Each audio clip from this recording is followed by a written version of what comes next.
मूकं करोति वाचालं पंगुम लंघ्यते गिरिम यत् कृपा तमहम वंदे परमानंद माधवम। पदच्छेद।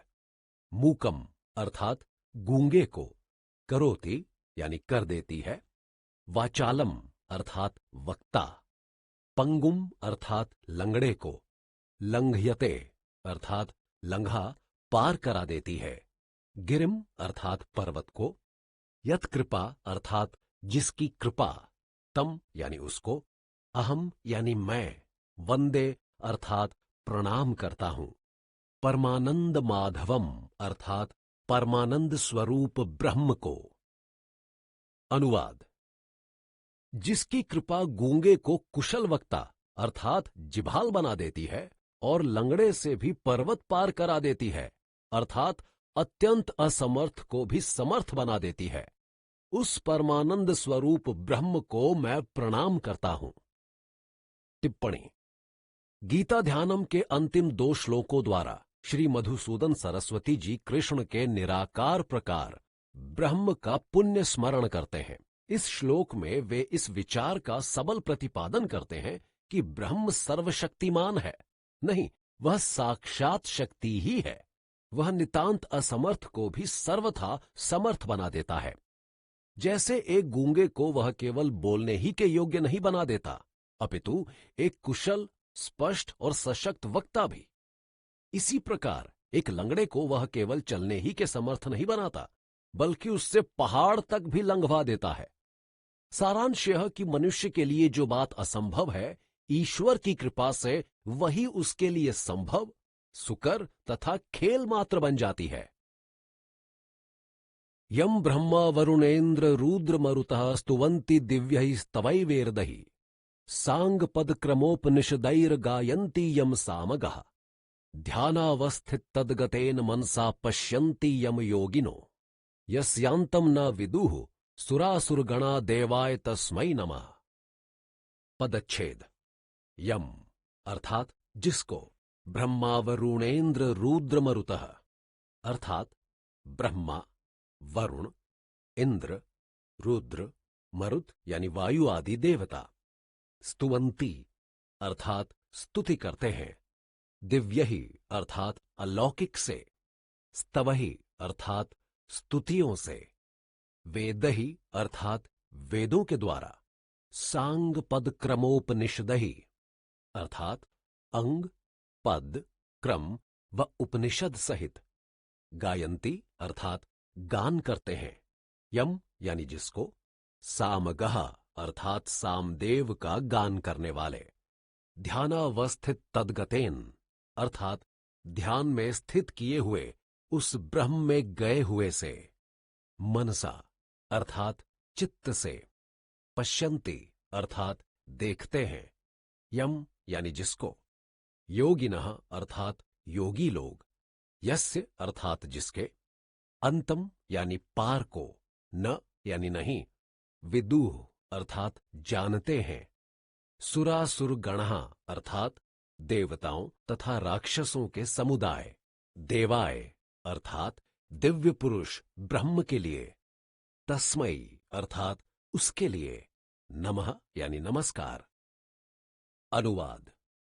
ब्रह्मा, वरुण, इंद्र, रुद्र, वायु आदि देवता दिव्य अर्थात अलौकिक स्तुतियों द्वारा जिसका स्तवन करते हैं, सामवेद का गान करने वाले विद्वान, अंग, पद, क्रम और उपनिषद सहित वेदों से जिसका यशोगान करते हैं, ध्यान में स्थिर किए हुए तद्गत अर्थात ब्रह्म में पहुंचे हुए चित्त योग से योगी लोग जिसका साक्षात्कार करते हैं, तथा समस्त देवता और राक्षस भी जिसका पार नहीं पाते हैं, ऐसे उस दिव्य पुरुष परमात्मा व ब्रह्म के लिए नमस्कार है।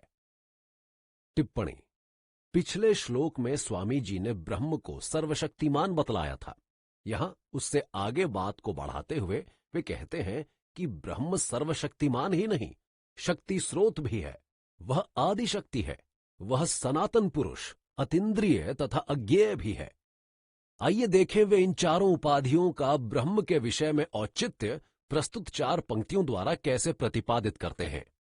सबसे पहले वे कहते हैं कि ब्रह्मा, वरुण, इंद्र आदि देवता उस ब्रह्म की स्तुति करते हैं। क्यों करते हैं? क्योंकि वे जानते हैं कि उनकी शक्ति अपनी शक्ति नहीं है, बल्कि किसी और अज्ञेय तत्व की दी हुई है। ब्रह्मा यदि सृष्टि करता है, विष्णु यदि उसका पालन करते हैं, शिव यदि उसका संहार करते हैं, इंद्र यदि वर्षा करते हैं, अग्नि यदि दहन करती है, सूर्य यदि ताप और प्रकाश देता है, तो अपनी इच्छा से नहीं, अपितु किसी अन्य परम तत्व की आज्ञा से। वह इन सब देवताओं का आधार बिंदु है, उनके अस्तित्व ही का मूल कारण है। वह सबको शक्ति देता है, परंतु कोई उसे नहीं देता। दे भी कैसे सकता है जब वो स्वयं ही शक्ति है, आदि शक्ति ही वह है। दूसरी पंक्ति में कहा गया है कि सामवेद का गान करने वाले अर्थात मंत्रों के उद्गाता चारों वेदों तथा उनके छहों अंगों, नाना पद, क्रम व उपनिषदों, वेदांत द्वारा ब्रह्म का यशोगान करते हैं। हम जानते हैं कि वेद विश्व साहित्य की प्राचीनतम रचनाएं हैं। भारतीय विद्वान तो इन्हें अपौरुषेय मानते हैं। सृष्टि के आदिकाल ही से इनका अस्तित्व है, ऐसी उनकी धारणा है। अब यदि इतनी उत्कृष्ट व पुरातन कृतियां भी किसी का प्रशस्ति वाचन करती हैं, तो इसका अर्थ हुआ कि इनके प्रतिपाद्य विषय को परम स्तुत्य व चरम श्लाघ्य होने के साथ साथ इनका प्रागवर्ती भी होना चाहिए, अर्थात सृष्टि रचना से भी पूर्व उसकी सत्ता होनी चाहिए। दूसरे शब्दों में उसे सनातन पुरुष होना चाहिए। अब हम तीसरी पंक्ति में देखते हैं कि ब्रह्म अतीन्द्रिय कैसे है। इसमें प्रत्येक शब्द का अपना महत्व है। हम यम से आरंभ करते हैं। यम जिसे अर्थात ब्रह्म को पश्यन्ति यानी देखते हैं।